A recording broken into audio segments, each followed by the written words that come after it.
Trusting your own intuition is the only thing that is going to work for being able to tell if someone's intentions are good or bad.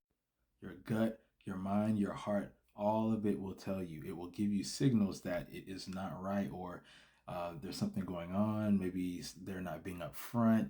You're going to get the signal. Our nervous system always gives it away. When someone says something that doesn't align and you get that little gut feeling, or they say they're doing something and they're just being a little weird, or they're just they're not really aligning with their words and their actions, you usually can tell. And I'm not going to say that people are not good at putting on a front, because people are definitely good at putting on a front. And a lot of times you can't tell when people are being honest or not. But where they usually fall short is the actions lining up with the words. Sometimes people will just say things out of their mouth. They're gonna do this, or they care about you like this, but then they turn around and do the opposite, or they betray you in some way, or belittle you, or do something that is just really out of line, or you can just tell. I don't really think this person has good intentions for me. And the positive thing about having dealt with a negative situation, or a toxic relationship, or someone that was not having the best intentions towards you, is now you have experience. Now you know what to look out for.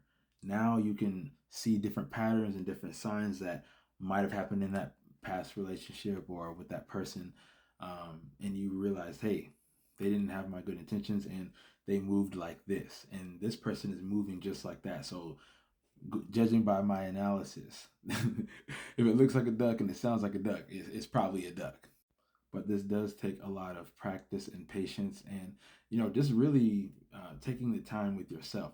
I believe that a lot of people need to get into meditation, meditate, and get into your own thoughts in a quiet place. And your thoughts, your heart, your mind, it will tell you what you need to do. Your intuition is always there. Some people call it the Holy Spirit. Some people say it's like your higher self. That is a good thing to follow. I call it your intuition. That's literally what it is. Your God-given intuition. So trust that. Always trust that. It will not steer you wrong. But know the difference between intuition and fear. Because sometimes we're fearful, and we're putting out this negative projection of what's going on, and that might not actually be the case. You could just be fearful, and it's not really what it seems. So you have to be able to tell the difference between, it being intuition, and maybe you're just fearful from something that happened in the past, if that makes sense.